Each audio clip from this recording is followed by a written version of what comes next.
সুজি থাকলে বানিয়ে ফেলুন দুর্দান্ত স্বাদের সুজির ভাজা মিষ্টি। দেখতে যতটা না সুন্দর, খেতেও হয় ভীষণ সুন্দর। খাওয়া যায়। একটা কাটার পরে দেখাচ্ছি কতটা নরম হয়।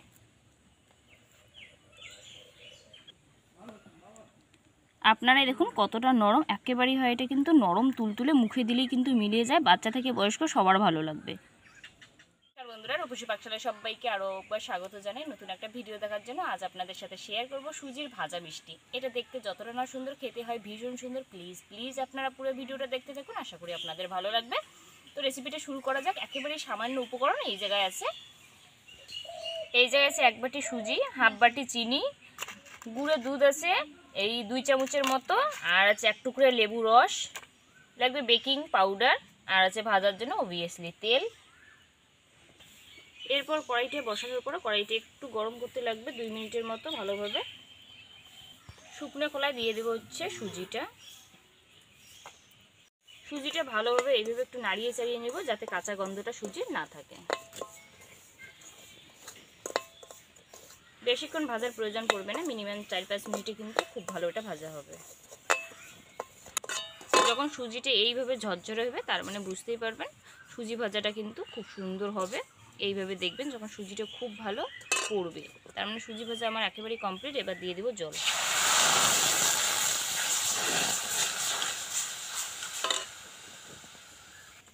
সুজি কিন্তু জল দেওয়ার পরে পরেই দেখতেই পারবেন খুব তাড়াতাড়ি জলটা টানে, তাই নাড়াচাড়াটা বন্ধ করা যাবে না। খুব ভালো করে এইভাবে নাড়িয়ে নেব। এটা খুব ভালো করে নাড়িয়ে কিন্তু এটা শুকনো শুকনো করা লাগবে। একটা ডোয়ের মতো যখন হবে আর কড়াই থেকে ছাড়বে তখন কিন্তু নামিয়ে নেব এটা। বন্ধুরা দেখুন একেবারে কিন্তু একটা ডোয়ের মতো হলো, আর কড়াই থেকে কিন্তু এইভাবে যখন ছাড়বে তখন নামিয়ে নেব। এটা কিন্তু আমার একেবারেই রেডি, বেশিক্ষণ সময় লাগে না। নামিয়ে এইভাবে কিন্তু থালার মধ্যে একটু ছড়িয়ে দেবো, যাতে খুব তাড়াতাড়ি ঠান্ডা হয়।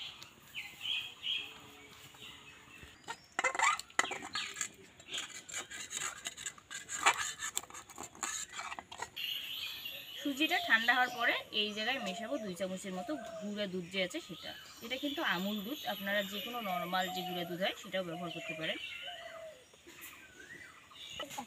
আর 1 চিমটি কিন্তু বেকিং পাউডার। এটা কিন্তু বেকিং সোডা না, এটা বেকিং পাউডার। এরপর সব উপকরণ একসাথে সুজির সাথে খুব ভালো করে এইভাবে মাখিয়ে নেব। একটু সময় নিয়ে মাখবেন, আর হাত সইতে পারে এরকম অবস্থায় কিন্তু এটা মাখা লাগবে। একেবারেই ঠান্ডা করতে যাবে না, আর একেবারেই গরম থাকা অবস্থায় করতে যাবে না, নইলে হাত পুড়তে পারে। মাখতে মাখতে দেখবেন হাতে যখন লাগবে একটু তেল বা ঘি এইভাবে হাতের মধ্যে নিয়ে নেবেন, তাহলে কিন্তু আর লাগবে না। তো হাতের মধ্যে নিয়ে নিলাম একটু তেল দিয়ে খুব ভালো করে এটা মাখবো।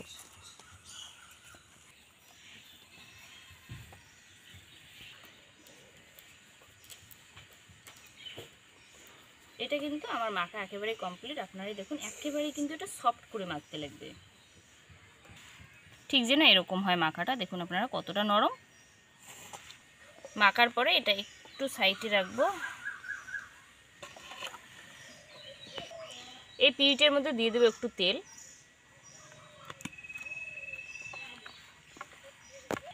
এরপর সুজির যে ডোটা আছে এটা এইভাবে একটু দিয়ে দেবো, তাহলে তেলে যদি দেওয়া হয় তাহলে কিন্তু পিঠের মধ্যে লাগবে না। তো হাত দিয়ে এইভাবে একটু প্রেস করে করেও বানাতে পারেন, বা এইভাবে বেলার পরেও কিন্তু হবে। তো তোমাদের যেটা সুবিধা মনে হয় সেটাই করবেন, বেললেও হবে, হাত দিয়ে প্রেস করলেও হবে। এটা কিন্তু একটু মোটা করে বেলা লাগবে।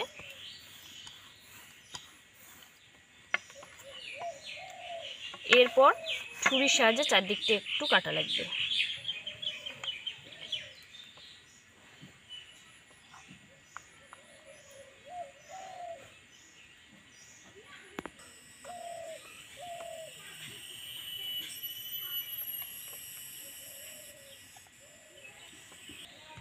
এটা কিন্তু চারদিকটা কাটার পরে এইভাবে একটু লম্বা করে কাটবো। তবে শেপটা নিজের ইচ্ছে মতো দিতে পারেন। এরপর এইভাবে কাটবো, চৌকো শেপে কিন্তু এইভাবে কাটবো। আর মোটাটা দেখুন ঠিক এইভাবে কিন্তু মোটাটা করবেন। আপনারা অন্য কোনো শেপ দিতে পারেন, তাতেও হবে। টেস্টের কোনো হেরফের হবে না, ডিজাইনের আপনারা একটু আলাদা করতেই পারেন। আর বাদ বাকি যে অংশটা আছে একইভাবে সেটাও কিন্তু দিয়ে নেব। হাত দিয়ে প্রেস করলেও কিন্তু খুব সুন্দর এটা হয়, যেহেতু এটা একটা সফট ডো, তাই দেখুন আপনারা হাত দিয়ে এইভাবে একটু প্রেস করবেন তাতেও হবে। তো একইভাবে শেপটা করে নেব।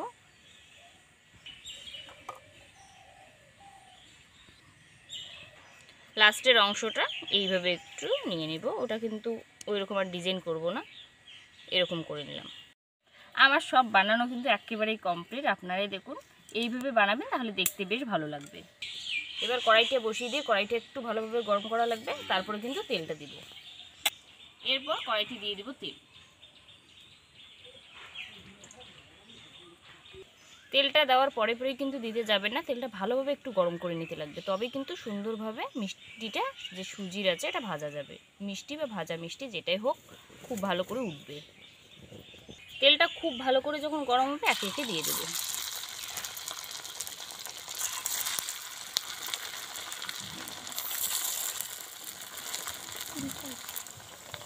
এক পাশটা হলে পরে এইভাবে উল্টানো লাগবে।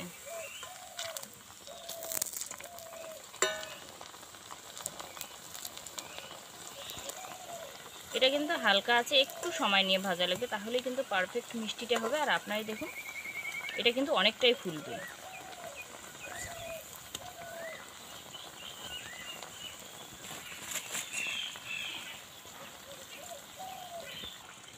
বন্ধুরা মিষ্টিটা দেখুন ঠিক এরকম কিন্তু কালার হলে পরে নামাবো। এটা কিন্তু আমার একেবারেই রেডি। দেখুন ঠিক এরকম কালারটা করা লাগবে। তেলটা খুব ভালো করে ঝরিয়ে নামিয়ে নিব, তাহলে অল্প তেলে অনেকটাই কিন্তু ভাজা যাবে। বাদ বাকি যে মিষ্টি আছে এটা কিন্তু একইভাবে ভাজা লাগবে। এটা কিন্তু একইভাবে উল্টে পাল্টে লালচে করে ভাজবো। একটু হালকা আছে, উল্টে পাল্টে লালচে করে ভাজলেই কিন্তু এটা খুব সুন্দর ভাজা হবে।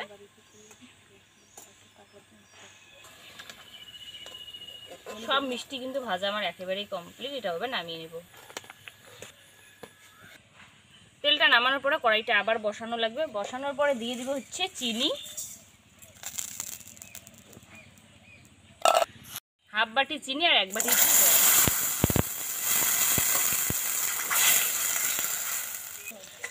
নাড়িয়ে চাড়িয়ে এটা কিন্তু শিরাটা তৈরি করা লাগবে। আর একটু চিনিটা ক্যারামেল হলে পরে কালারটা কিন্তু খুব সুন্দর হয়। চিনি শিরাটা যখন এইভাবে ফুটবে তখন মিষ্টিটা যে আছে সুজি যেটা সেটা দিয়ে দেবো।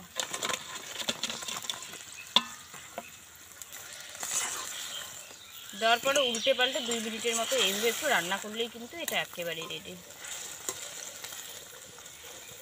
এটা দেওয়ার পরে লাস্টের দিকে একটু দিয়ে দেবো লেবু রস, তাতে শিরাটা কিন্তু জমাট বাঁধবে না।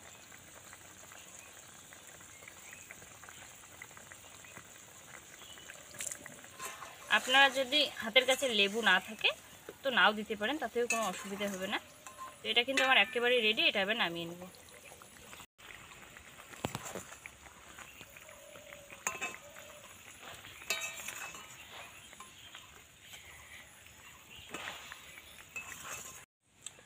এটা কিন্তু মিষ্টিটা আমার একেবারেই রেডি, আর কিচ্ছু করতে হবে না। এবার হচ্ছে খাওয়ার পালা। আর আপনাদের কাটার পরে একটা দেখাচ্ছি কতটা নরম হয়। এটা কিন্তু একেবারেই হয় নরম তুলতুলে, মুখে দিলেই কিন্তু মিলিয়ে যায়। আপনারা দেখুন কত সহজেই মিষ্টিটা তৈরি হয়, খেতেও হয় ভীষণ সুন্দর। প্লিজ প্লিজ বাড়িতে যদি বানিয়ে দেখেন জানাতে ভুলবেন না এটা কীরকম হয়। যদি ভালো লাগে অবশ্যই লাইক কমেন্ট শেয়ার করে দেবেন। আর যদি এই ছোট্ট চ্যানেলটার নতুন দর্শক অবশ্যই চ্যানেলটাকে সাবস্ক্রাইব করে রাখবেন, পাশে থাকা বেল আইকনটি প্রেস করে রাখবেন, যাতে আমার রান্নার ভিডিওগুলো সবার আগে আপনার মোবাইলে পৌঁছায়। ততক্ষণ সবাই সুস্থ থাকবেন, ভালো থাকবেন। নেক্সট ভিডিওতে আবার দেখা হবে এরকমই কোনো সুন্দর রেসিপির সাথে। এবার কিন্তু এটা খাওয়ার পালা। এবার বাটি বাটি কিন্তু সাজিয়ে এটা পরিবেশন করব।